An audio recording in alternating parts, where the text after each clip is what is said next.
Welcome, dear dreamer. Tonight let your mind drift gently back in time, not to the thrones of kings or the chaos of conquest, but to something quieter, something softer, something you can almost taste.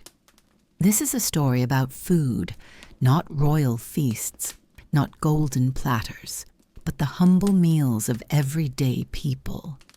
Those who lived along the Nile, who baked their bread in clay ovens, who crushed garlic with stone, who drank beer at dawn and fell asleep full of grain and silence.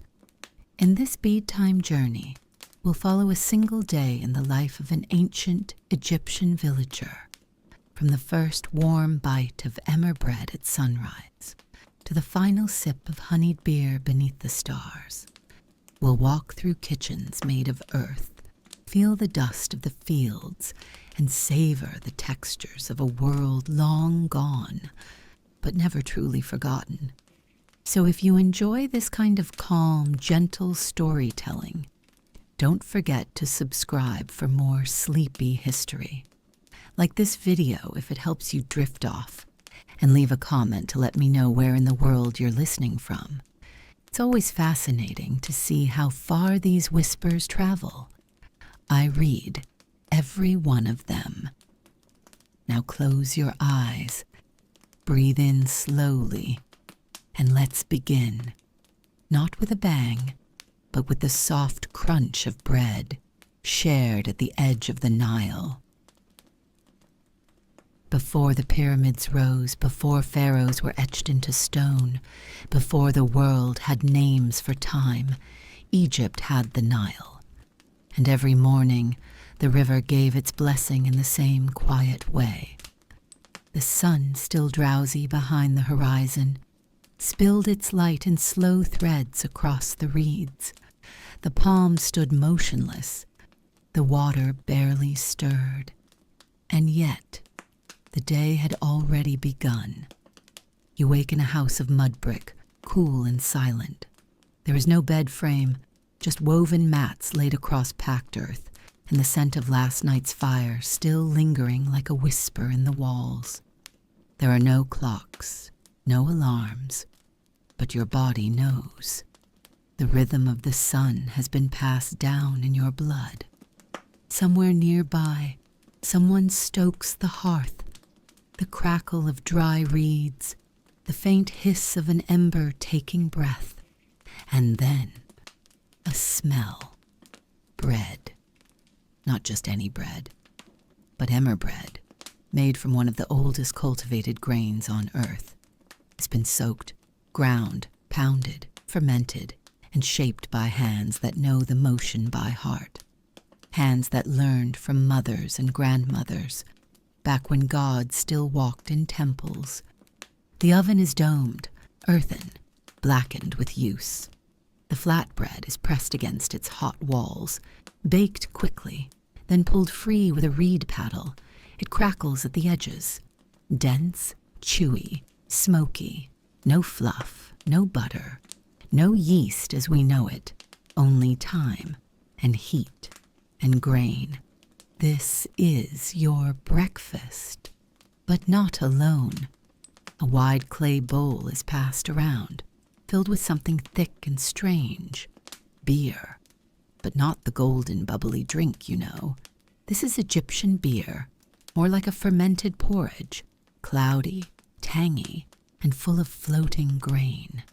It's made from leftover bread soaked in water, fermented with wild yeast, sweetened with dates or carob if the household is lucky. And yes, this is how Egyptians started the day, even children, even priests.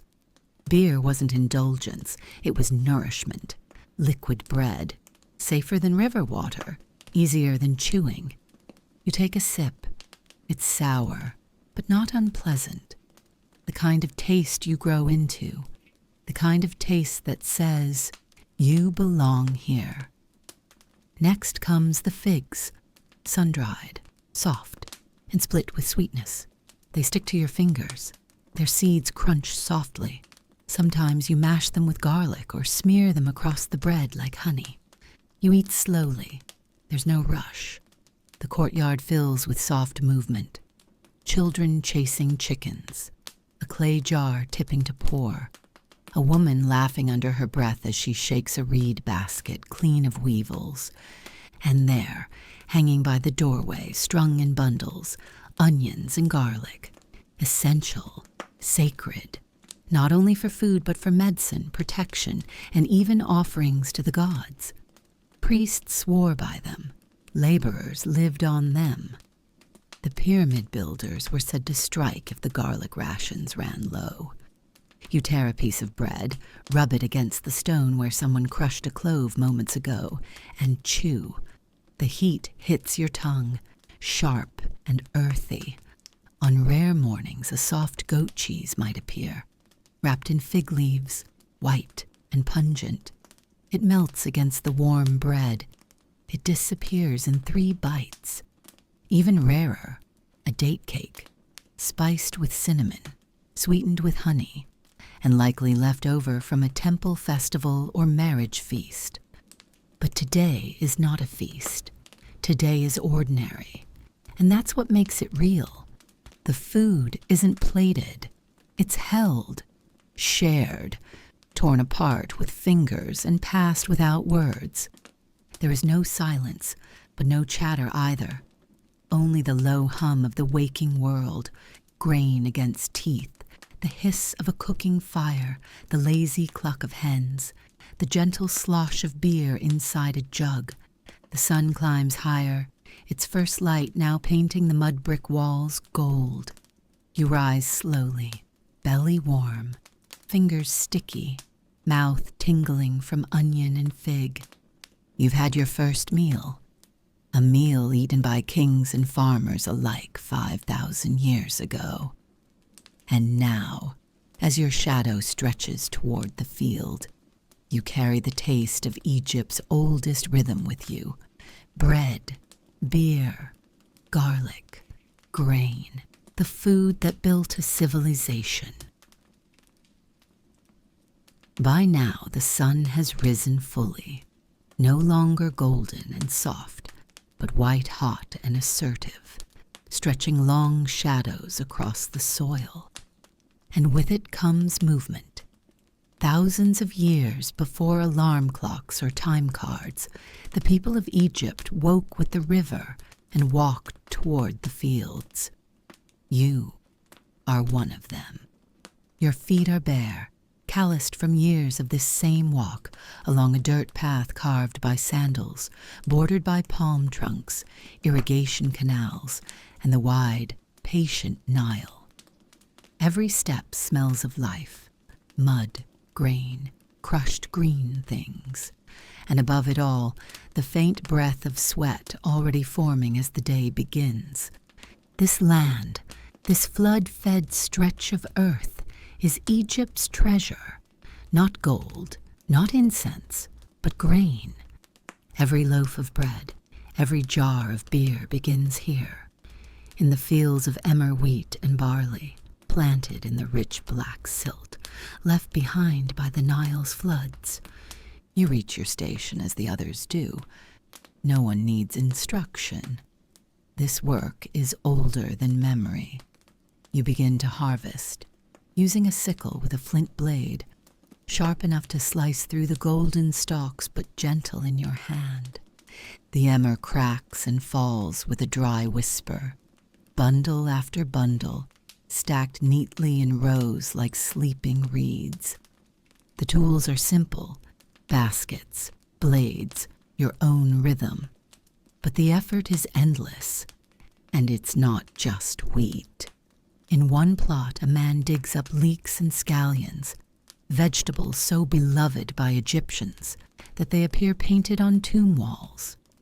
They were more than food, they were offerings, symbols of health, purity, and the sacred breath of life. Elsewhere, a woman gathers lentils from a low bush, her fingers deft and stained brown from the soil. Lentils were a staple, cheap, nourishing, endlessly stewed. Mixed with herbs, they became the working-class meal that filled stomachs and offered strength through long hours. The sun climbs higher. Sweat trickles down your spine. The back of your tunic sticks to your skin. And still you work, because this isn't just labor. It's survival. And in ancient Egypt, to grow food was to honor the gods. For a brief pause, you set your basket down and take a long sip from a ceramic jar of beer. Warm, thick, almost chewable. You've had it since childhood. It hydrates. It feeds. It keeps the body steady when water is scarce or unclean. You chew a piece of onion with it. Raw, sharp, cleansing. Onions were everywhere, on tables, in tombs, even in the mouths of the dead. Some believe they warded off infection. Others offer them to the sun god Ra. But you just like how they burn. From a nearby pouch, someone pulls out dried fish, probably tilapia, caught from the Nile and preserved with salt and sunlight. It cracks when bitten. It tastes like the river, and it lasts for weeks. This isn't lunch, just a moment stolen from the day. A few bites eaten under a sycamore as the field quiets for breath. The breeze carries dust and bird song. A donkey brays in the distance. You chew slowly, not because you savor, but because the chewing gives your muscles something steady to do. When your small meal is gone, you wipe your hands on your tunic and rise. The emmer must be cut. The lentils must be bagged. The onions must be pulled before the sun scalds the earth. This is how Egypt was built, not with chariots or conquest, but with bread and the thousands of hands that bent to gather its beginnings beneath the morning light, before history had a name. By the time the sun reaches its peak, everything slows. The fields, once buzzing with movement, go still. Tools are set down, baskets left half full. Even the birds retreat into silence. In ancient Egypt, this was not laziness, it was wisdom. The midday sun was sacred, powerful enough to halt the day. Even the gods, they said, paused to rest when Ra reached the top of the sky. So you follow suit. You step into the shadow of a sycamore fig tree, its wide leaves humming with flies and shade. You sit with your back against the trunk, your limbs heavy from the morning's work, your skin warm from sweat and sun. Around you, others settle into the same silence. There's no table, no place settings, just knees drawn up, hands dusty, and baskets filled with what the land gave that day. Someone unwraps a cloth, and from it emerges a thick beige porridge, a mix of barley and lentils, cooked earlier over coals, then cooled in the shadows to a dense, sticky meal. It smells earthy, sharp with garlic and crushed coriander seeds, perhaps stirred with a little fenugreek, if someone was feeling generous. You scoop it with torn pieces of yesterday's emmer bread, now dry and stiff, but softening quickly in the heat of your hands and the weight of the stew. Every bite is familiar, a recipe unchanged for 1,000 years. This was the working-class lunch in ancient Egypt. Not feasts, not fruit, not meat, just grain, legume, and herb, and it was enough, because it had to be. Beside you another bundle is opened. Pickled radishes, red and still crisp, preserved in brine made from Nile salt. They bite back with a spicy snap, cutting through the softness of lentils with welcome fire. And then, if fortune is kind, someone offers a handful of dried fish, likely Nile perch or tilapia caught days ago and left to bake in the sun, salted until the flesh turned leathery and the bones could crack. You tear off a piece with your teeth. It tastes of river and effort. A young boy passes around a few cucumbers, split lengthwise and shared without ceremony. Cool, watery, almost sweet. They soothe your tongue like rain. There's also beer, of course. Always beer, stored in ceramic jugs wrapped in wet cloth to keep the liquid cool through evaporation. This beer isn't refreshing in the modern sense, but it is filling. Made from double-baked loaves soaked in water and fermented, it's thick, grainy, and rich in calories. Egypt's farmers drank it by the bowlful, and if someone was lucky that week, you might spot a triangle of goat cheese, white and sour, wrapped in a wilted fig leaf, a rare treasure, a sign that someone traded well at the market, or perhaps came from a family with a few goats still in milk. Even onions, raw and powerful, are passed between hands. Some bite into them like apples. They believed onions gave strength, and even today, their image is carved into temple walls, tied to rituals and medicine alike. There's no conversation, just the sound of chewing, the quiet murmur of appreciation, the occasional cough when a radish hits too hard, and somewhere in the distance, the low, deep creak of an ox turning a shadoof, lifting water toward the canal. Time bends during the midday pause. It's not sleep, it's not work. It's a pocket of stillness where flavor feels sacred and silence feels like prayer. You lean back, your belly full, the sun slipping slightly westward. You lick lentils from your fingers, swipe sweat from your brow, and close your eyes for just a moment. This is how they rested, the men who built temples, the women who harvested flax, the children who carried water jugs and followed their parents into the fields.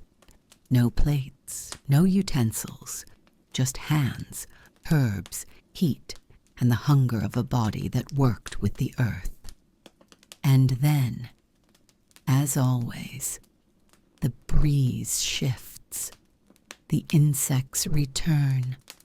A crow caws once, loudly. The break is over, and the afternoon begins. The afternoon arrives not with a whisper, but with a shimmer, the heat rising off the soil in visible waves. The Nile gleams like molten glass, and even the air feels slower now, like honey pulled through reed fingers. You return home with the others, feet dusty, limbs stretched, your mind already turning toward what must happen next. In ancient Egypt, there was no evening without fire, and there was no fire without food, so the preparations begin. Not by rushing, by rhythm. Someone kneels to relight the hearth, a stone-lined pit dug in the courtyard, blackened by years of smoke, its base layered with ash that holds heat like memory. Reeds are gathered, twigs snapped, embers coaxed back to life with a single breath and a slow, steady hand. Fire, here, is not just flame, it's sustenance, it's survival, it's how a civilization baked itself into eternity. Clay pots are unstacked from a shelf, wide-bellied, round, soot-stained. One is filled with water drawn from the nearby canal, another with a handful of dried lentils, a third with wild coriander, crushed with a stone and wrapped in linen to steep. The smell rises first, coriander, garlic, earthy grain, and then the sound, a gentle bubble, as the stew begins to speak its language of heat and patience. This is not fast food. It is slow food, layered food, the kind of meal that thickens as the shadows stretch. Over another fire, a flat slab of pottery is heated, a simple tool, yet powerful. This is where the bread will be reborn. Leftover dough, fermented since morning, is shaped into rough discs and thrown onto the hot surface. It sizzles instantly, Steam escapes in sighs, and the smell, toasted grain, smoke, and salt, wraps itself around the courtyard like a warm shawl. Bread was the backbone of ancient Egypt, not a side dish, a sacred staple. Workers were paid in it. Priests offered it to gods. Tombs were filled with models of bakeries, ensuring the dead would never be without their daily loaf. But bread alone wasn't always enough, so the stew is stirred again, thickening now, its surface dappled with oil pressed from moringa seeds, or, if one is fortunate, pressed from the date kernel itself, a rare delicacy, rich and golden. And then there is meat, rare, precious, but not impossible. Perhaps someone caught fish from the river, gutted and cleaned, and now sprinkled with dried herbs. Or on an especially blessed day, a wild duck or pigeon is plucked and prepared, its body rubbed with coriander and garlic, then laid gently over the coals to roast. The smell of roasting fat crackles through the air. A few heads turn. A neighbor peeks over the courtyard wall, because in Egypt you always know when someone has meat, and when they do, they often share. Meanwhile, another pot simmers with something sweet, dates mashed with honey, perhaps mixed with millet flour to form soft round cakes that would be left to cool in the shade before the evening meal. Sugar was unknown, but sweetness was not. The Egyptians pulled it from nature, from fruit, from tree sap, from patience. A bowl of fermented beans, tangy and sharp, is placed beside a dish of pickled cucumbers.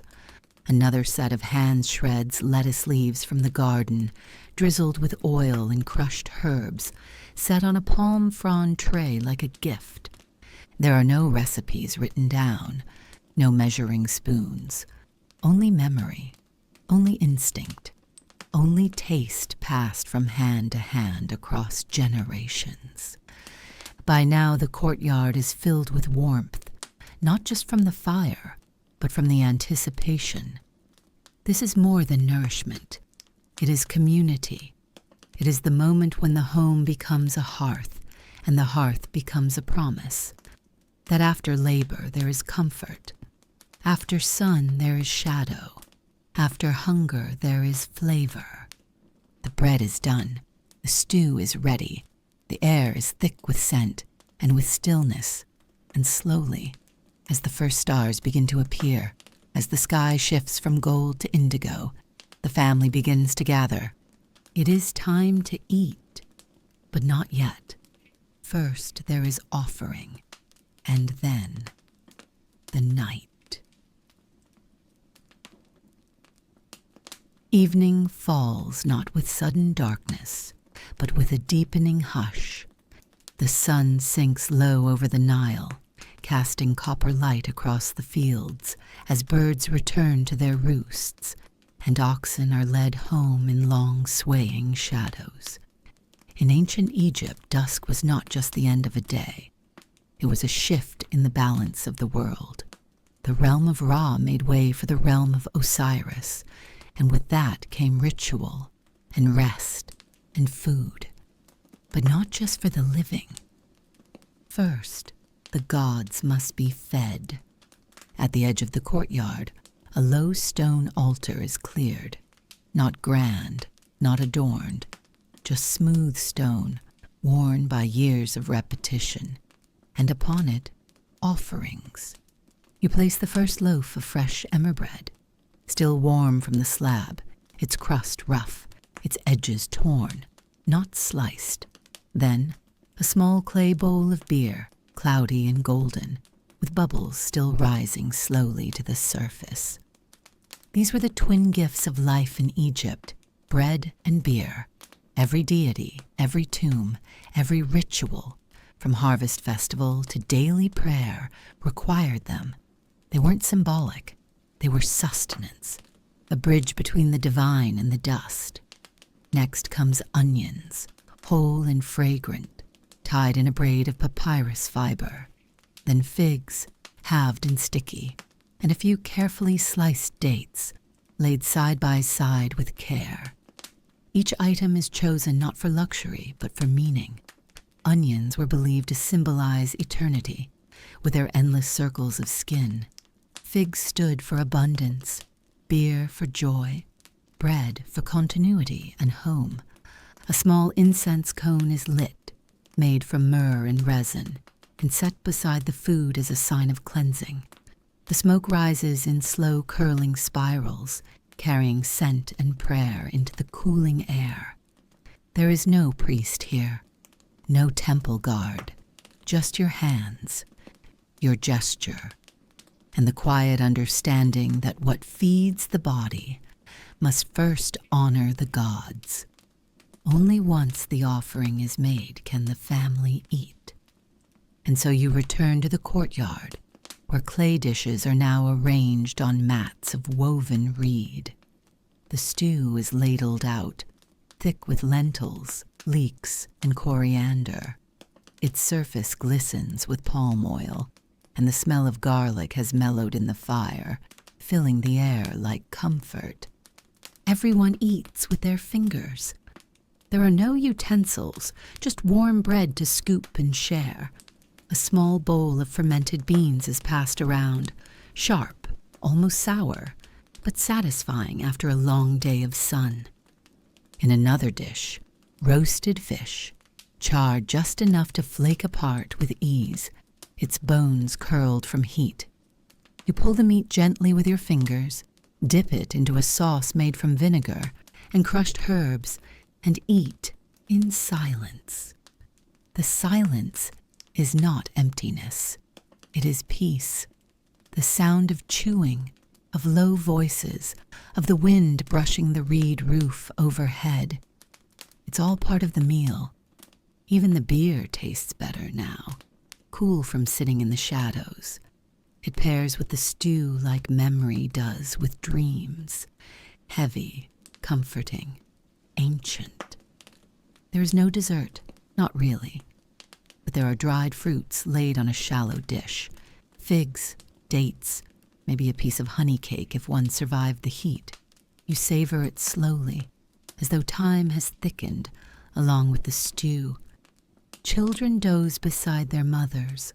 Old men speak softly about the harvest, or about the stars beginning to blink above the roofline.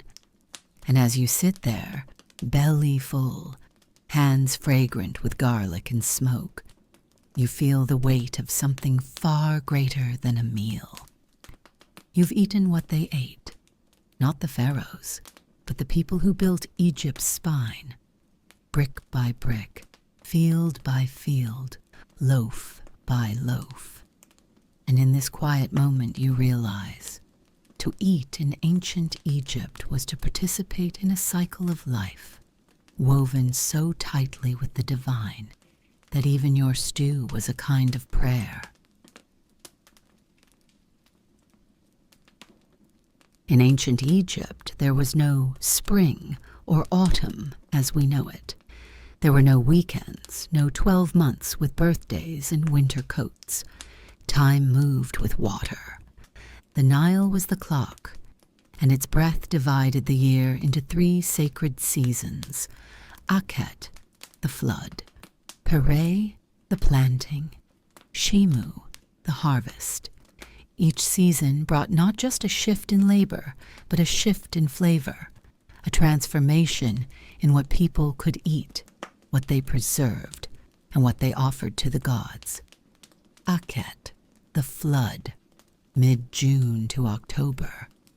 When Akhet came, the river rose like a living god, swallowing the banks, reaching into fields, turning roads into canals. It was terrifying and vital. This season fed the land by drowning it. The fields vanished beneath water, but hope floated in every ripple.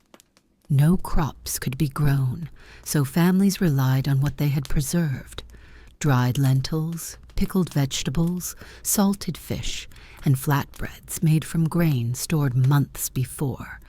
Beer was brewed carefully, rationed to last until planting could begin. This was a season of waiting, of repairing tools, and of relying on storage. The food was less varied, but rich in ritual.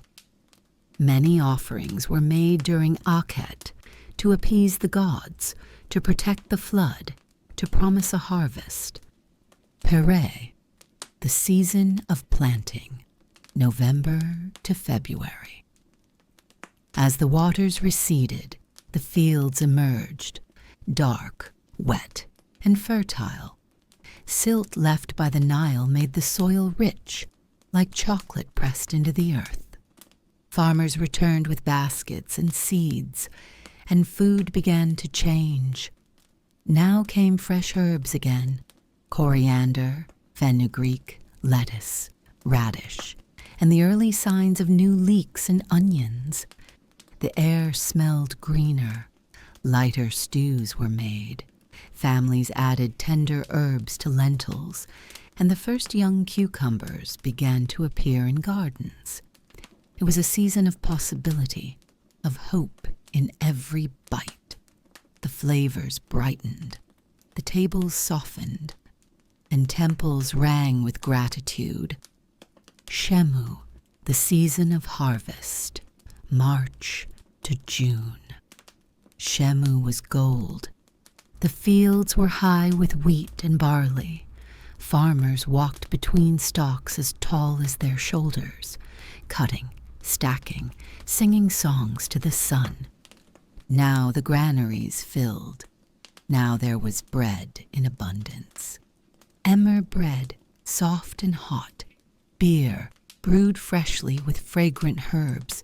Figs and dates, sun-sweetened and eaten warm. New fish, caught in overflowing canals. If a family could afford it, this was when meat was bought or traded: goose, duck, or pigeon, roasted with honey and garlic. Feasts were more common. Neighbors gathered, and food, once scarce, became generous. This was the season of celebration, of gratitude, of storing for the next flood, but also of sharing before the waters came again. The rhythm never stopped. Flood, plant, harvest, wait, south reap, and always eat. When the gods dined, too. Not every meal in Egypt was humble. Not every day was ordinary. Sometimes the gods came down from their temples, and when they did, Egypt celebrated with everything it had. The most beloved of these sacred gatherings was the Feast of Opet, a yearly festival held in the grand city of Thebes, where the god Amun-Ra, the hidden king of the gods, left his shrine at Karnak and journeyed by boat to the Luxor temple, carried by priests, watched by thousands, and honored with music, incense, and food. So much food. A feast for gods and mortals. During Opet, the city transformed. The air was thick with sandalwood smoke, the sound of harps and sistrums, and the scent of food everywhere. Temples opened their stores. Markets overflowed. Even the poorest citizen received rations of bread, beer, and sometimes, on this rare occasion, meat. Cooks prepared vast trays of roast duck and goose, slathered with date syrup, stuffed with leeks and coriander. Fish from the Nile, seasoned with salt and wrapped in fig leaves, was grilled on hot stones, its skin crackling, its scent rich and dark. Honey cakes, shaped like lotus flowers, were stacked in pyramids on temple steps, not just as dessert, but as divine offerings, meant to sweeten the mouth of Amun himself. There were pomegranates, split open and gleaming, grapes, rare and cherished, passed hand to hand, and clay jars of wine, red and tart, were poured not only into priestly cups, but onto the ground. Libations for the spirits watching from the duat. Rituals of flavor and faith. To modern eyes, it might look like a party, but to ancient Egyptians, this was communion. The food wasn't just to satisfy hunger.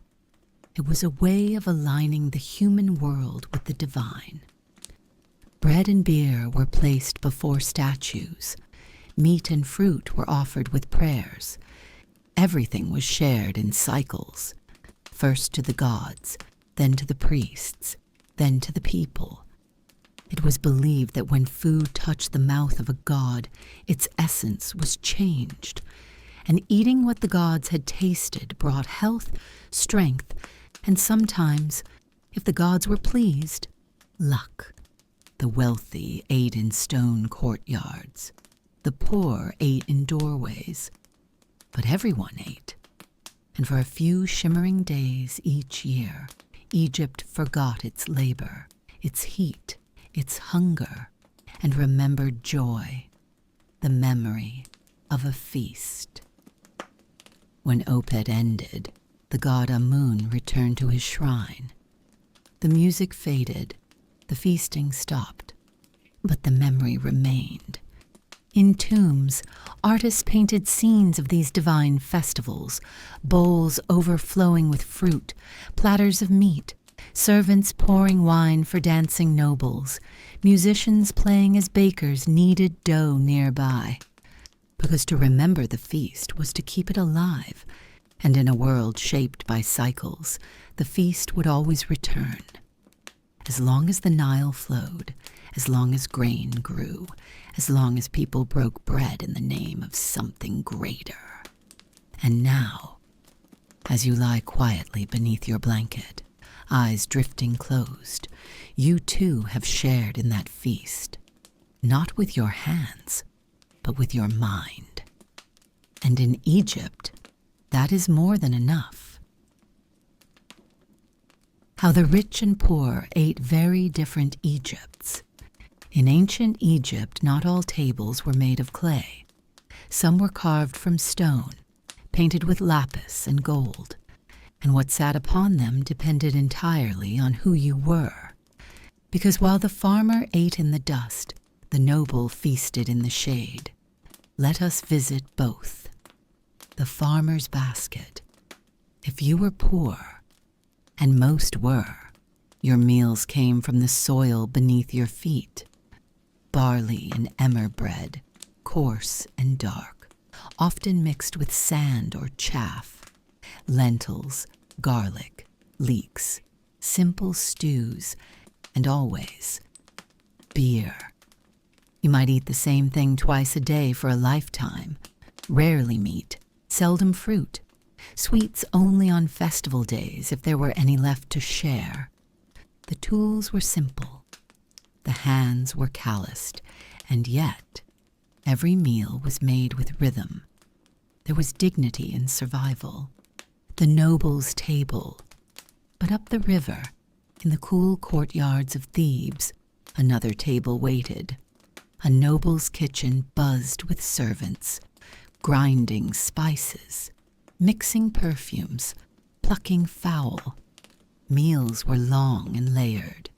Roasted goose glazed with honey, stewed beef in wine, lamb seasoned with caraway, and trays of pomegranate seeds and figs served in bronze bowls. There were lotus pastries soaked in honey and jugs of imported Syrian wine, red and sharp and sweet.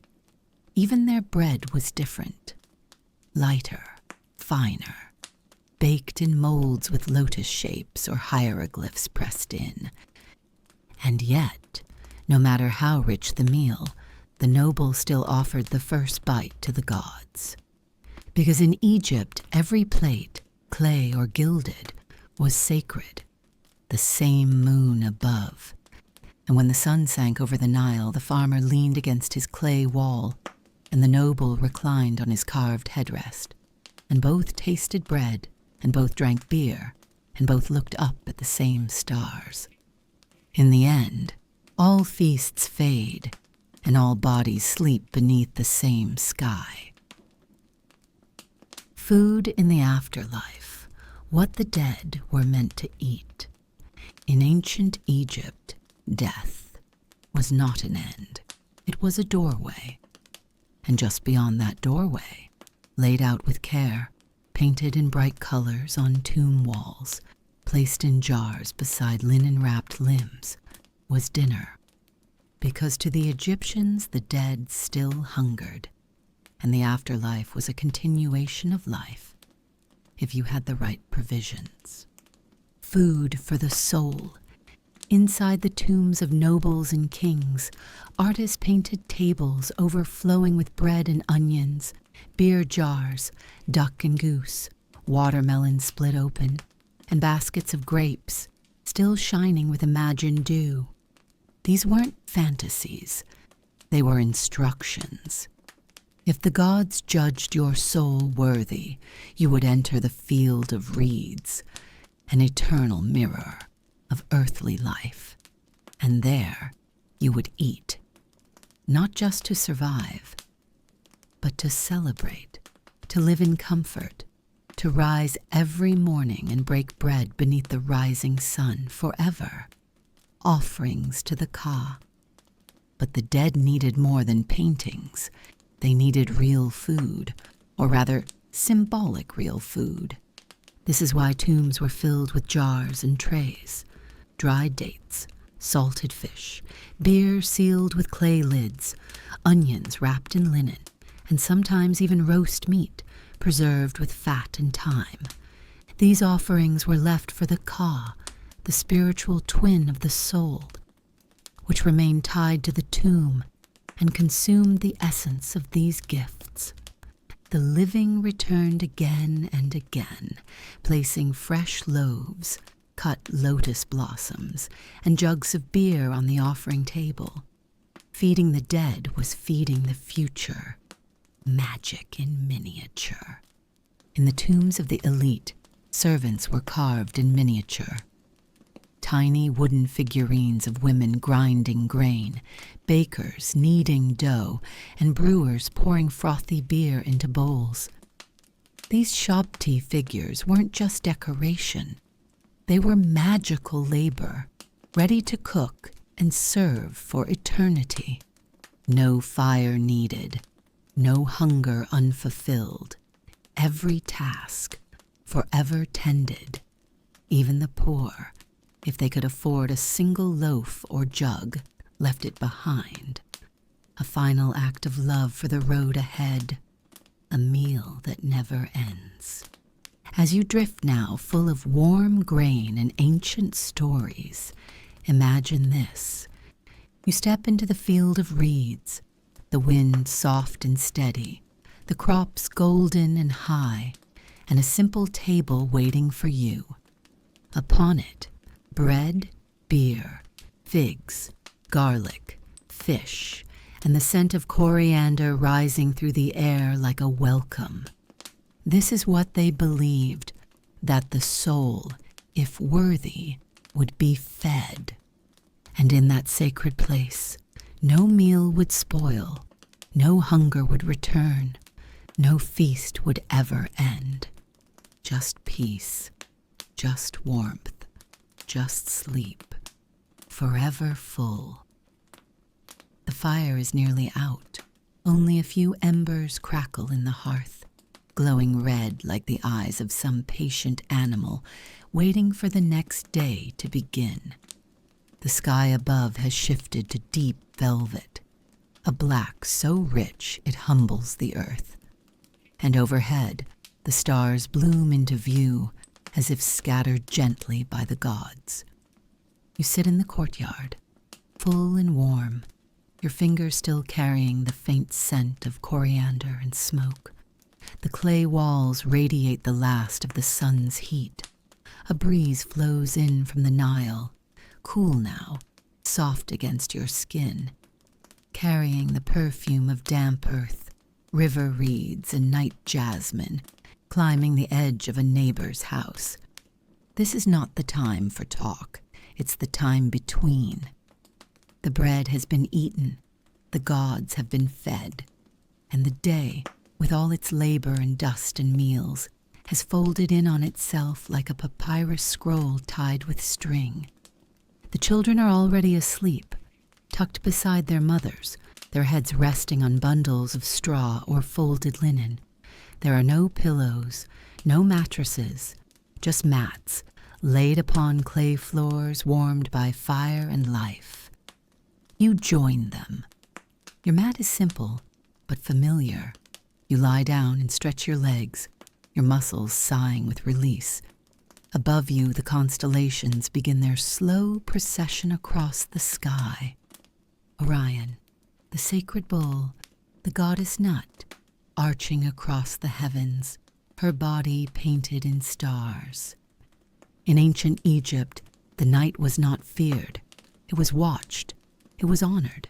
They believed the sun god Ra traveled through the underworld after dark, fighting chaos, so that dawn could return again. And so sleep wasn't an escape. It was trust. It was surrender. A sacred stillness in which your soul might dream beside the gods. Your last waking thoughts are simple. The chew of bread still lingering on your teeth, the tang of fermented beer, the sweetness of dates on your tongue. Everything you tasted today, you shared with the dead, with the divine, with every Egyptian who came before you. Thousands of years from now, people will still study this world, wondering what you ate, how you lived, what you dreamed of beneath these very stars. But for now, for you, there is no time, only breath, only warmth, only the sound of the Nile in the distance, lapping gently at the edges of memory. And as your eyelids grow heavier, you drift, slowly, softly, into the deep, eternal rhythm of sleep. Thank you for listening to this sleep story. If this journey brought you peace, helped you unwind, or simply made the past feel close, please subscribe to the channel for more calming history, and leave a comment to tell me where you're listening from. It's always fascinating to see how far these whispers reach. Good night.